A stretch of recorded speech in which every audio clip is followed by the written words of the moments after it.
میرے نبی پاک صلی اللہ تعالی علیہ وسلم نے فرمایا کہ قیامت کے دن میری امت کا ایک گروہ ایسا ہوگا جسے اللہ تبارک و تعالی اس طرح جنت میں پہنچا دے گا جیسے کوئی بندہ اڑ کے جنت میں چلا جاتا ہے۔ وہ جب جنت میں پہنچیں گے نا تو فرشتے ان سے پوچھیں گے تم نے حساب دیا؟ کہیں گے ہمیں تو پتہ ہی نہیں حساب کیا ہے۔ پل سے رات سے گزرے، کہیں گے خبر ہی نہیں پل سے رات کہاں ہے، تو یہاں کیسے آ گئے؟ کہیں گے اللہ کے فضل سے، اللہ کے فضل سے۔ تو کہا بتاؤ تو صحیح تمہاری نیکی کیا تھی؟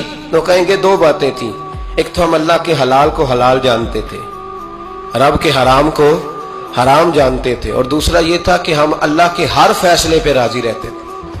اللہ کے ہر فیصلے پہ، تو جو رب کریم کی رضا پہ راضی رہے پھر اسے کسی حساب کتاب کا سامنا نہیں کرنا پڑے گا، پھر اسے پل سے رات کی دشوار گزار گھاٹیوں کا سامنا نہیں کرنا پڑے گا۔ شرط یہ ہے کہ وہ اللہ کی رضا پہ راضی رہے، وہ اللہ کے فیصلے کو بصیر و چشم مانے۔ حضرت سیدنا موسیٰ علیہ السلام نے عرض کی کوہ طور پہ جا کے، مولا میری قوم پوچھتی ہے کہ کوئی ایسا کام بتا جو ہم کریں تو ہم سے راضی ہو جائے۔ حضرت موسیٰ کی قوم کا خیال تھا کہ تہجد کا حکم آئے گا تو پڑھیں گے، صدقات کا حکم آئے گا تو دیں گے، جہاد کی بات ہوگی تو کریں گے۔ کچھ جو نیک لوگ تھے ان میں سے انہوں نے یہ پیغام دیا کہ مالک ہمیں بتائے کہ وہ کس کام پہ راضی ہوتا ہے، ہم وہ کام کریں تاکہ اللہ ہم سے راضی ہو جائے۔ حضرت موسیٰ کلیم کہتے میں نے عرض کی مولا میری قوم پوچھتی ہے کہ کون سا ایسا کام کریں کہ تو راضی ہو جائے؟ تو رب کریم نے ارشاد فرمایا موسیٰ کہتے میرا خیال تھا کوئی لسٹ ملے گی، لیکن مالک نے ایک جملہ کہا، ایک جملہ، اور تفسیروں کے دریا بہا دیے۔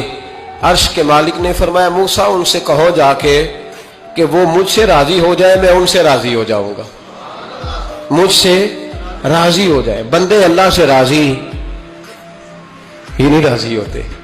امام غزالی سے کسی نے پوچھا تھا، امام غزالی سے، کہ حضور اللہ کا بندے سے راضی ہونا کمال ہے یا بندے کا اللہ سے راضی ہونا کمال ہے؟ تو امام غزالی مسکرائے، فرمانے لگے رب تو بڑا ہی مہربان ہے، وہ تو بڑی جلدی راضی ہو جاتا ہے۔